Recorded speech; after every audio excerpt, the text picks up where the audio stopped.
They know where the. All right, everyone, thank you for your attendance this evening. Remember, this is a regular city council meeting, no phones or electronic devices except per Texas Government Code 551.023. All right, please stand for the pledges. I pledge allegiance to the flag of the United States of America and to the republic for which it stands, one nation, under God, indivisible, with justice for all. Honor the Texas flag. I pledge allegiance to thee, Texas, one state, under God, one indivisible. Hey, please be seated. Okay, I don't think I called the meeting to order, so let's make sure we've done that. Call the meeting to order. All right, so city secretary, we do have a quorum. All council members are present. Do we have proof of notice? Yes, Mayor, the notice of this meeting was posted by 2 p.m. on Friday, September 22nd. Okay, any public comments? No, we do not have it. Okay, and there's no presentations, recognitions, or proclamations. And let's move on to the city mayor report. I wanted to let everybody know that on Saturday, the 23rd, council and some residents boarded an AISD school bus that they generously lent to us. So we are thankful for that. Thank you, AISD. And we took a tour of the streets, and we were with the Public Works Director, Eddie Molinar. We visited Country Club Estates all around Alpine, Orange, Murphy, and other streets. We also looked at our current equipment and needs, as well as discussing the employees. Right now, Eddie has himself and 2 other employees. And then we came back to city council chambers and we made a plan regarding how we are going to fix all of the roads that we have here in Alpine. Of course, that's not going to all happen at once, but we've made a plan going forward. This council is bound and determined to be one that gets things done.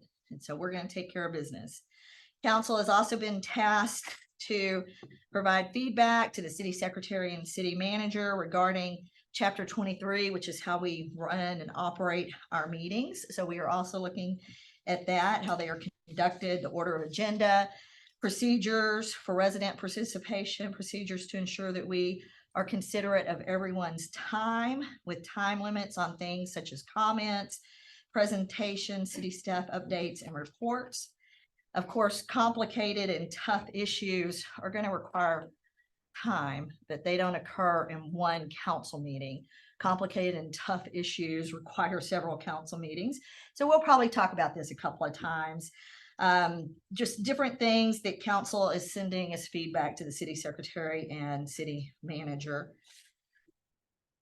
Things like, do we want to have a moment of silence or an invocation, as well as some of the feedback has been censoring or sanctioning council members who behave inappropriately, such as eye rolling, displays of non-approval, leaving meetings as displays of non-approval. We have that in our state government and in our national government, censorship and sanctions, so ethics. So we'll also talk about that during some of that discussion.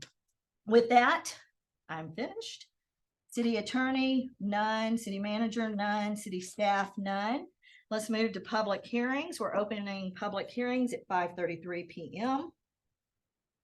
First one is public hearing to obtain citizen views and comments regarding the second and final reading of ordinance 2023-09-01, an ordinance approving the fiscal year 2023-2024 proposed tax rate of 0.457554 per $100 of assessed valuation for the fiscal year October 1st, 2023 through September 30th, 2024 for use and support of the municipal government of the city of Alpine, Texas.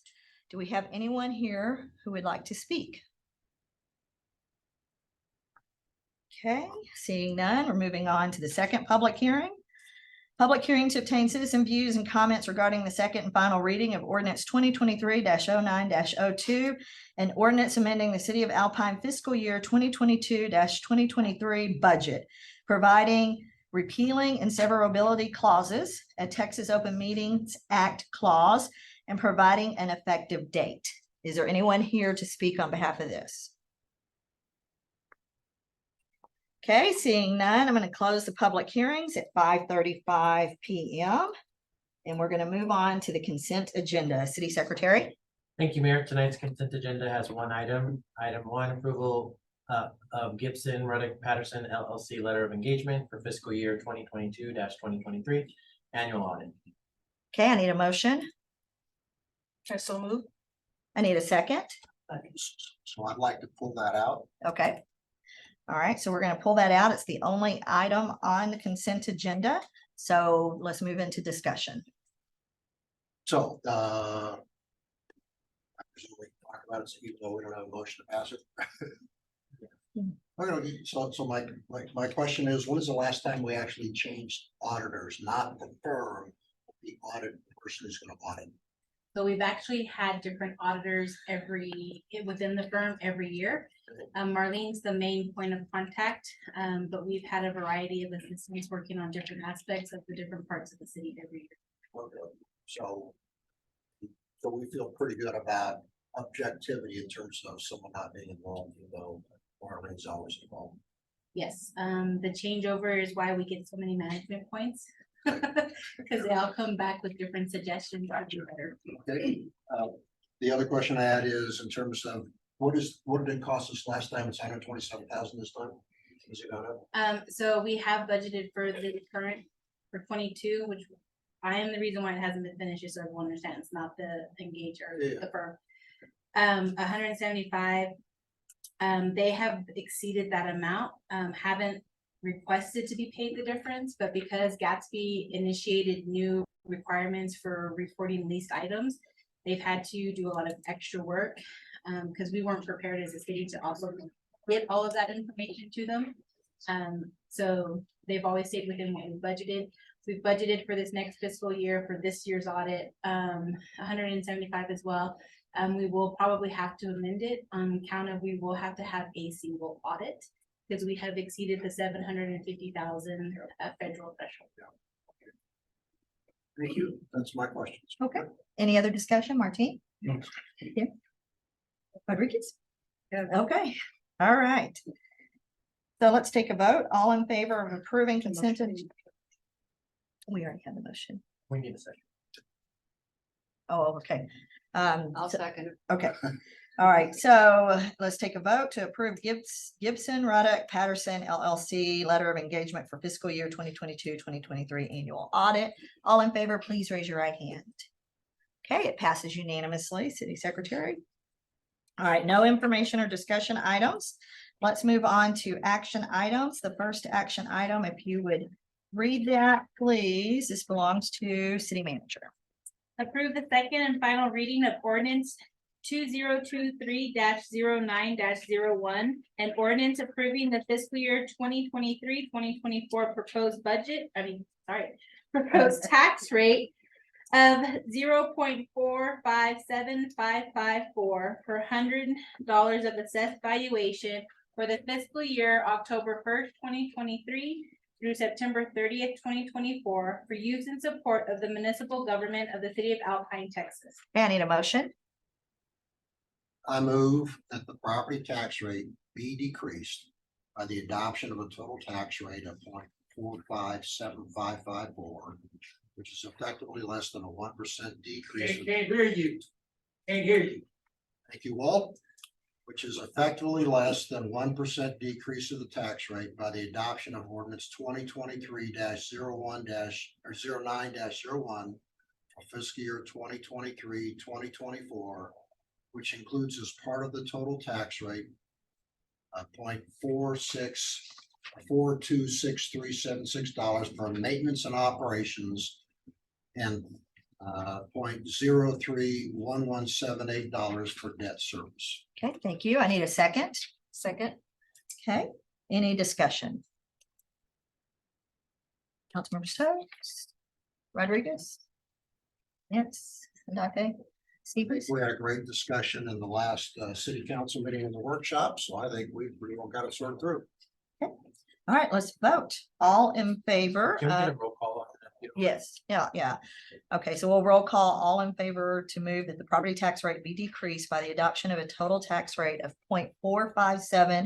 554, which is effectively less than 1% decrease of the tax rate by the adoption of ordinance 2023-09-01 for fiscal year 2023-2024, which includes as part of the total tax rate 0.426376 for maintenance and operations and 0.031178 for debt services.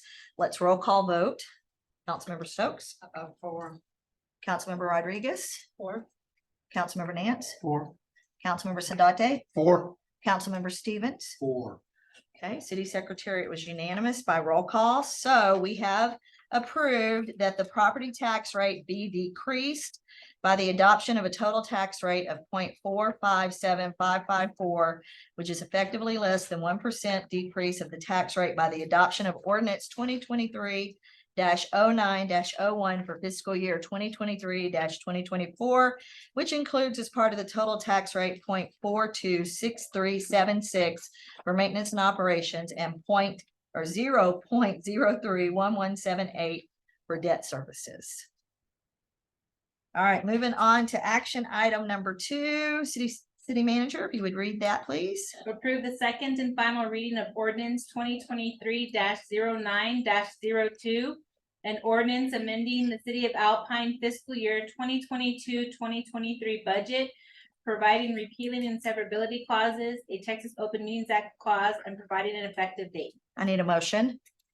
So I move that we approve the second final reading of ordinance 2023-09-02, an ordinance amending the City of Alpine fiscal year 2022-2023 budget, providing repealing and severability clauses, Texas Open Meetings Act clause, and providing an effective date.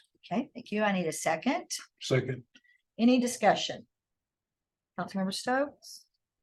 Councilmember Rodriguez? I think we had a good budget this year. I think everything fell into place. It's just a matter of cleaning things up here towards the end, and thank you to everybody that helped with that. Thank you. Councilmember Nance? Councilmember Sandate? No comments. Okay, Councilmember Stevens? Nothing, thank you. Okay, roll call vote on this also to approve the second and final reading. Approve the second and final reading of ordinance 2023-09-02. An ordinance amending the City of Alpine fiscal year 2022-2023 budget, providing repealing and severability clauses, a Texas Open Meetings Act clause, and providing an effective date. So let's vote with roll call. Councilmember Stokes? For. Councilmember Rodriguez? For. Councilmember Nance? 4. Councilmember Sandate? 4. Councilmember Stevens? 4. Okay, it passes unanimously, City Secretary. All right, moving on to action item number 3, City Manager, if you would read that, please. Approve the first reading of ordinance 2023-10-01.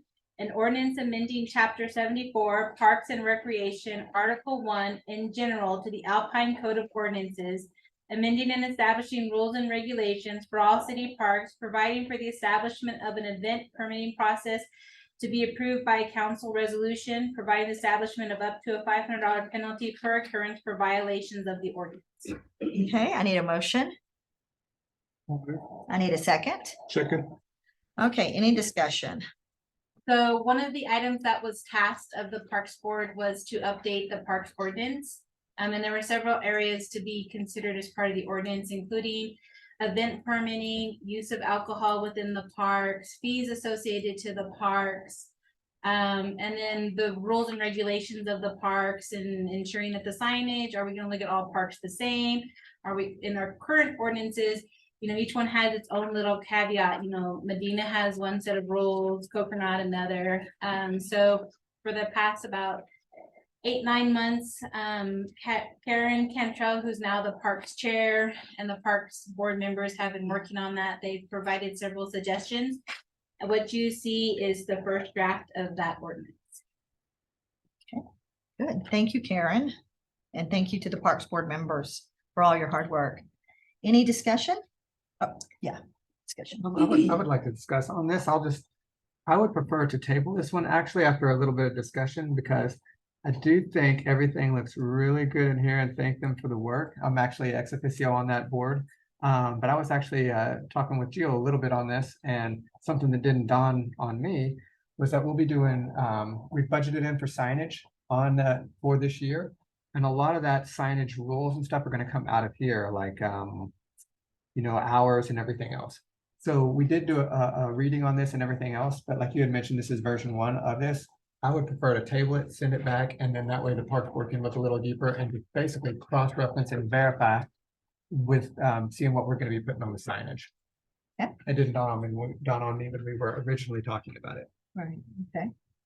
All right, Councilmember Sandate, Councilmember Stevens. So I'm happy with the table. I do have one of the questions under assembly, 74-5, and I don't know if that's in the current ordinance or not. But it basically says if there's more than 30 people, then who's ever organized an event has to notify the city 1 week beforehand. What if they don't know? I mean, people show up at the park and I don't know how you work that. I mean, I held Ward 5 meetings and more than 30 people show up and I have no idea how many's gonna show up. So I don't know how you work that. And I'd certainly hate to put people in a situation where there are like 40 or 50 people show up and then it's you violated the ordinance. How do you go work that? So that's just one of the questions I'm thinking about. And the other one I think about is strategy. I know we're gonna talk about permitting fees and principally for Coconut Park for that the area. And I'm just wondering if there's a strategy associated with other parks areas as well. And it's one of these, my intent is to take this and go run it past the Ward 5 gang and have a discussion and give you all feedback, then you can sort through there. But I just think so many people use parks. I mean, Little League, they show up for Little League. You gotta notice the city, you're gonna do Little League, there's more than 30 people at a park. Anyway, I think the intent is there. I just think we got a lot of questions and we want people to use the parks and not feel they're gonna be at risk, that's all. Okay. So. Councilmember Rodriguez, I'm sorry. Yeah, I had about 3 or 4 things that I wanted to bring up. On the sale and possession and consumption, it lists Coconut and Centennial Park. I would like to see it list all parks. To include Baines and all of that as far as alcohol not being allowed on those. It's on C and D of 74-1. Because it only lists those 2. Excuse me? I have information on that, but I can't say anything.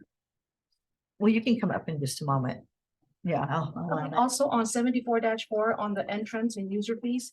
Do we want to use entrance? Because we don't really charge an entrance fee. We do charge user fees, but there is no entrance fee to any of our parks.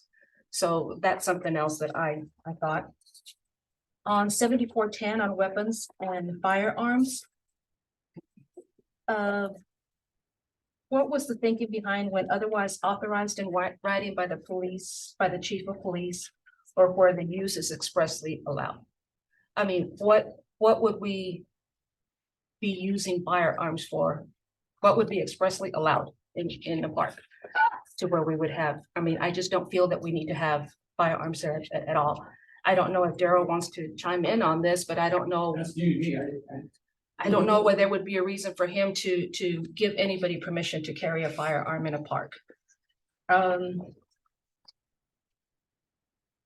I think those were the ones that I had. So before you guys continue, I just want to make sure I get clarification. I want to say that Darren has made a motion to table it. Not yet. The motion is to approve, right? The discussion was tabled, so I have not made a, You have made, okay, just Yeah. making sure. I think this is great feedback, and I think I've made list of one of your comments that we could take back to the Parks Board and then go through step by step of the ordinance. And how do we want to address it? I like the fact that Darren did bring up the signage. We're gonna spend money and then turn around and change the Right. kind of waste of taxpayer dollars. So I've got the list that you guys have all, if there is a motion, to take it back to the Parks Board. I've got a list for them to start working towards. Okay, Councilmember Stokes had a comment. I Councilmember have a Stokes. question. If somebody calls the city and says there's 31 people out there. And Daryl goes out, what are you gonna do when you get out there? Right? I mean, I'm just curious. Cause I agree, I've had birthday parties where I invited 4 little kids and there were 90 people, you know, and you run into the store to buy more hot dogs and stuff. I I mean, think the wording just needs to probably be. worked out. I agree. I agree. I know what you're saying. Yeah, Well, I think in part though, because one of the other items that was tasked to the Parks Board was the event side of it. And when people hold events and there would be okay, well, how many people? Right. Is this a closed event and open to the public event? That part of the task was delegated to a board member who's no longer on the board. So it's picking up those pieces. So I think some of the wording was taking into consideration events in general down the road. So we'll just need to get that cleaned up and possibly add more exact verbiage for the event side so that you're not, the ordinance doesn't say you may by resolution. No, the ordinance could say, well, no, if you have an event and it has X amount of people, then you need. The whole idea was to, if somebody's gonna have over 30 people, the chief of police approved, because there would probably need to be increased police presence. I mean, if you have large gatherings, are we just gonna allow any number of people out there without our approval? I think that's really where we need to find a balance, at, you know, at finding how the APD can know that there's gonna be a lot of people out there to have increased patrols and things of that. Karen Cantrell,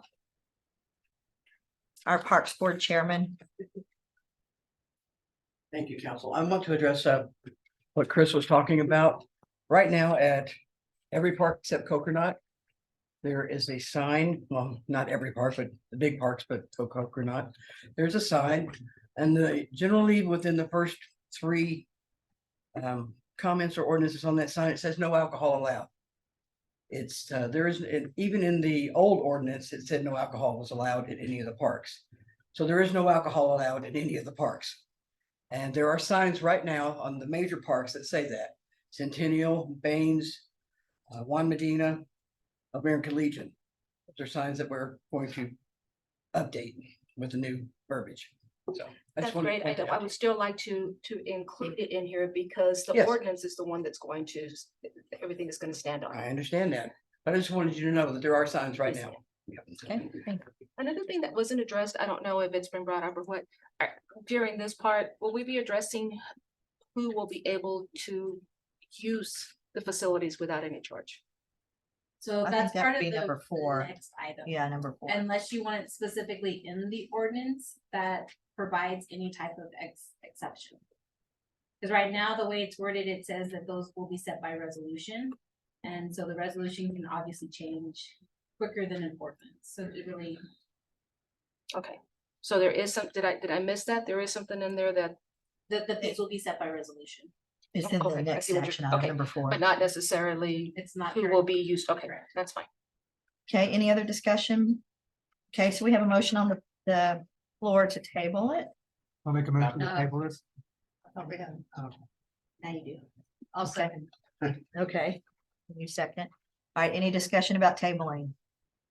Okay, let's vote to table this action item, which is to approve the first reading of ordinance 2023-10-01, amending chapter 74, Parks and Recreation, Article 1. All in favor, raise your right hand. Okay, City Secretary, it passes unanimously. Okay, and we don't have to, since the motion was to table, it effectively kills the original motion. So we could just leave it at that. Okay, sounds great. Thank you. All right, moving on to action item number 4, City Manager.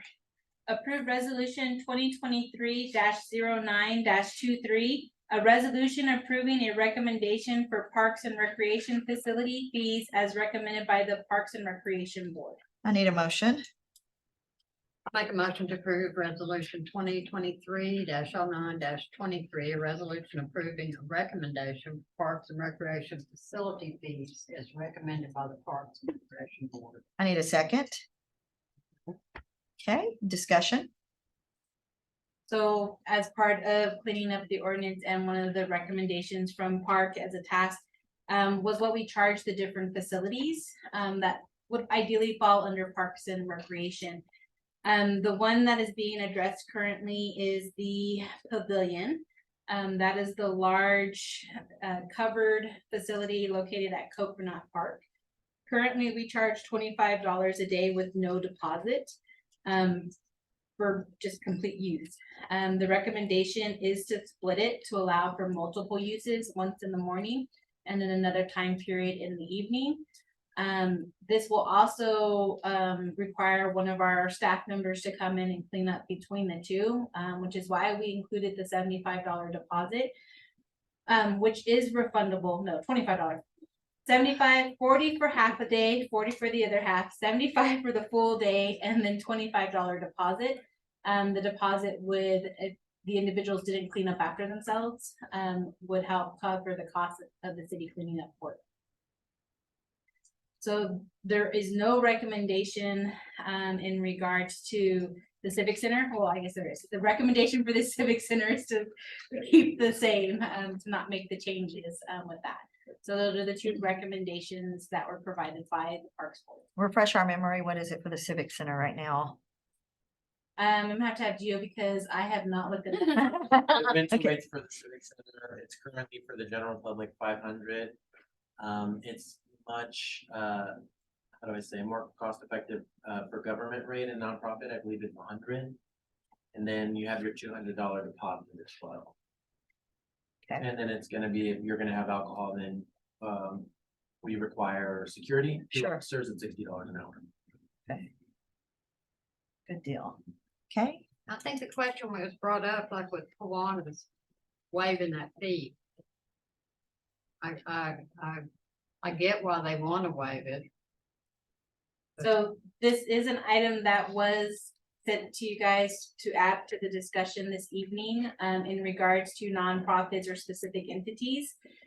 My stand view on it is, if you're going to make exceptions, who are you making exceptions for? I know some of the recommendations that were made. If I was Sol Ross, I may be offended because I wasn't included. It's really just, it's what direction you guys want to go. If you want it to be nonprofits, remember, everyone who's a registered nonprofit within the city, even without being in the city, can utilize it. Currently, the way our ordinances are read is that there aren't any real exceptions to any of our ordinances, that these are what they are. So it really is a discussion for you to have as far as, do you want to charge them less? Do you want to waive that? For me, it's, I really like the clear direction to be able to tell the people who will be managing this, because it will shift hands in the future with, okay, this is what we're doing, this is who we're, and this is the documentation you need. right.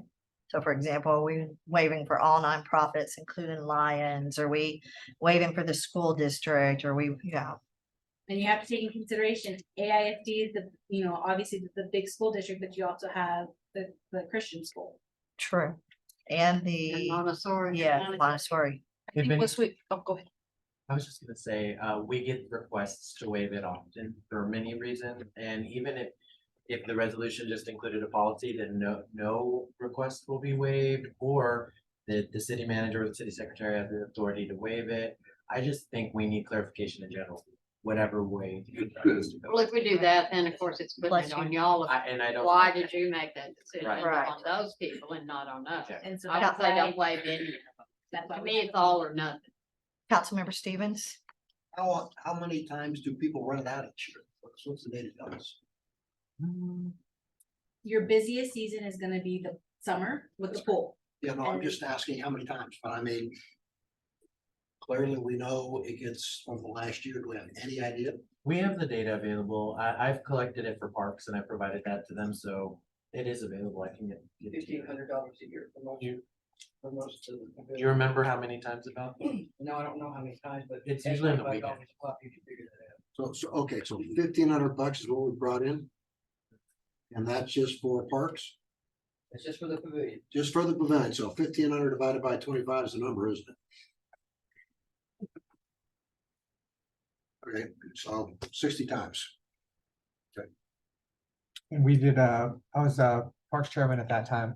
It's a lot of Friday, Saturday, Okay. through the summer, spring all the way to the fall. Okay, and that would be all day, and I suspect most people don't use it all day. That's another good clarification. We actually did a survey on that and asked, and we were like, if you use it, do you use it for 0 to 2 hours, 0 to 4, 0 to 6, 0 to 8? The majority fell into that 4-hour increment. That's why we felt comfortable with these hours. So most users then are gonna see a $15 change. That's kind of how you look at it. Okay. Yeah, okay, thank you. You answered my question. Councilmember Sandate? Councilmember Rodriguez? Yes, I guess I've got a couple of things going back to the Civic Center. And deciding who we're gonna lend it to or not. Regardless of whether it's a nonprofit or not, there's going to be expenses as far as cleaning up the place and having our people come in. It's also now that the way it goes, let me know if I'm incorrect, but whoever rents it on Saturday has access to it on on Friday, sometimes even before, like on Thursday. I mean, so you're really talking about Civic Center, whether it's busy or not, being tied up for 3 days. Have we considered charging, say, an extra $100 if you're gonna need it beforehand to be able to shut it down a day or two in advance? Like I said, I've seen places, times where it's even Thursday and they're already in here decorating. Which means that if anything comes up, we're unable to use it, whether we lend it or whatever, it's not useful. And the nonprofit rate is, like I said, negligible. It's $100 and the government agency rate for a full day rental. So we do charge when it's like the Gem and Mineral Show, for example, they are nonprofit. They'll pay $300 for the use of the 3 days and things of that nature. Well, I think like I said, quinceañeras and barbecues and stuff like that they just charge for Saturday, but they have it days in advance to decorate. No, you're absolutely I would correct. like to consider, even if it's just a minimal $100. If you're gonna want it ahead of time, whether it's Friday and Thursday or just Friday, $100. So are you, and I'm making some notes here. So currently the actual charge is for the day of the event. Right. And you're thinking for each day, extra $100 for each day, or just $100, like $50 for each I'm day? not even set on the amount. I'm just throwing something out, but I just feel that we need to charge something for them to get it early if they're wanting to decorate or whatever. Because I know the ordinance currently reads that they could have up to 2 days to have access to it, which would be the Thursday. And then maybe this is one of those we need to go back and, So they have 2 days to have access, Thursday, Friday, the event on Saturday, and then Sunday to clean up. correct. The ordinance reads that they can have a day before the event, and then at our discretion, if there's a additional time available, we can give them that extra day ahead of that as well. I know. So then once again, we're back to putting it on you all at somebody's discretion. I guess I'm like Judy that she says, this thing about leaving it at the discretion of the city manager I'm not saying that y'all wouldn't make the right choice, but it puts you in a position that you're questioned. And which one do you say no to and which one do you say yes to? We always say yes, the way that. So there's my problem. Things scheduled, it would automatically be, we can get the key Wednesday. I love that. I just think that I'd like to see, like I said, something a little bit more addressed.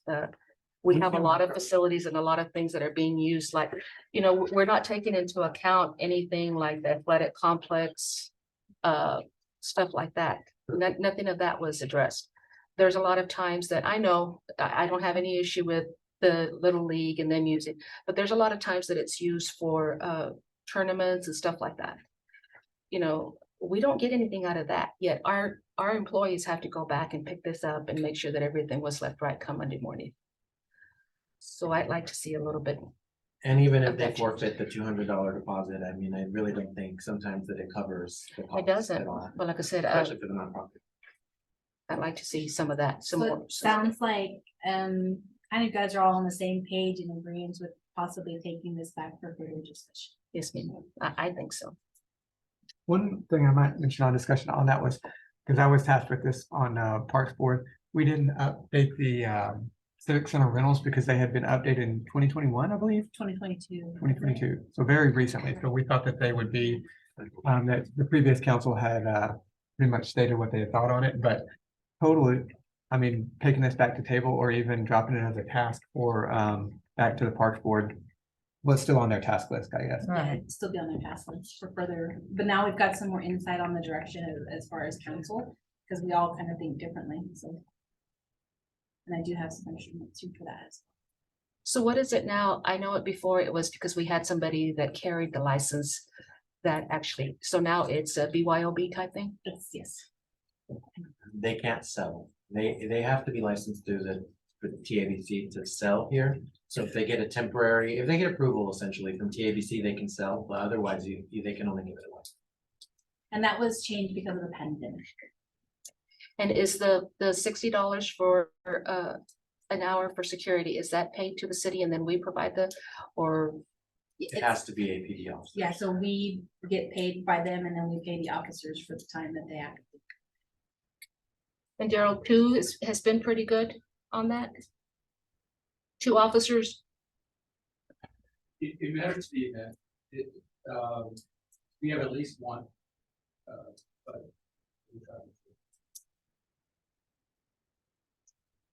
So it sounds like there's 2 approaches relative to this motion. One, we can pass it because it's a resolution and then come back and work the update for the Civic Center.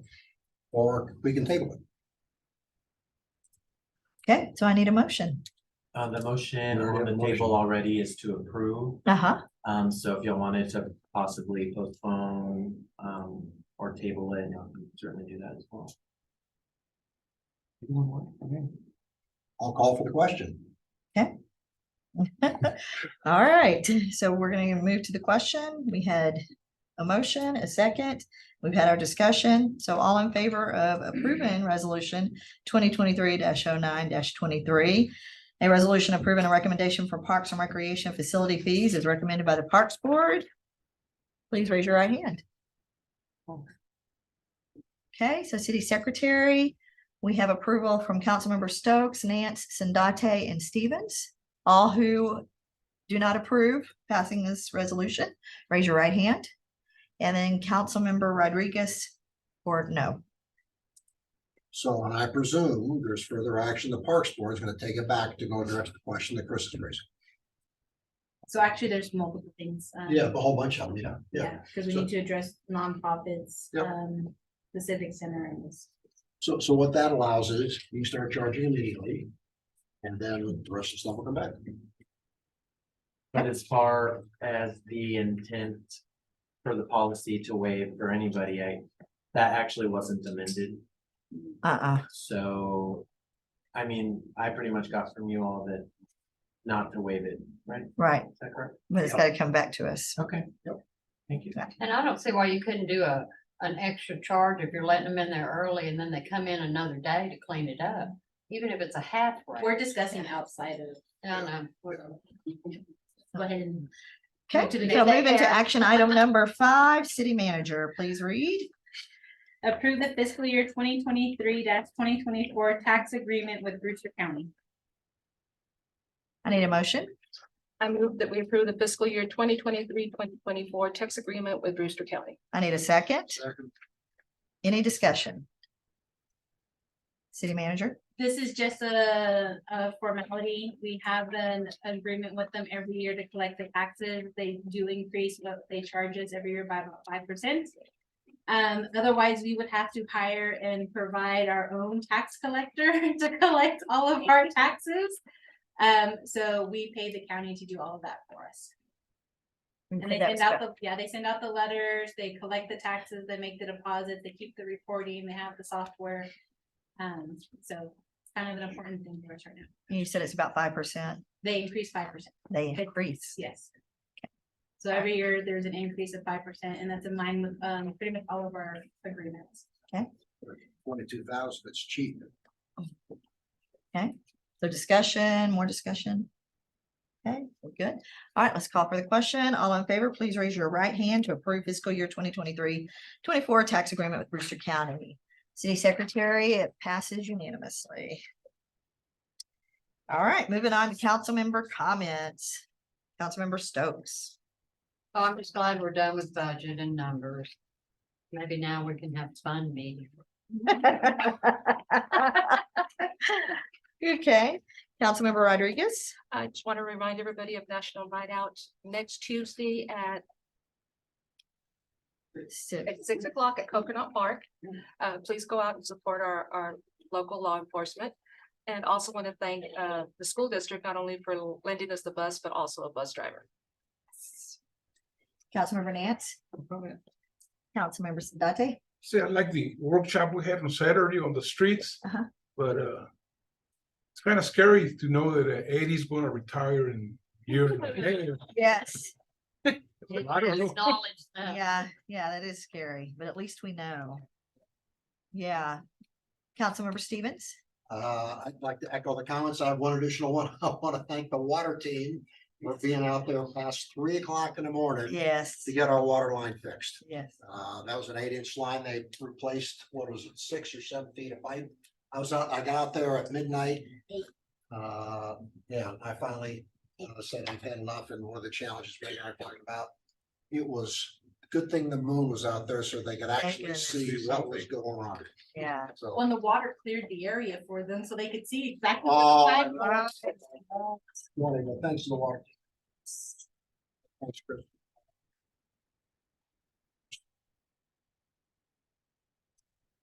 All right, and I want to thank Karen and the Parks Board for everything they've done, to put together the ordinance and the resolution. We are very grateful. We are very grateful. Thank you. Yes, and to our water team as always. All right, so with that, we're gonna adjourn the meeting. Okay.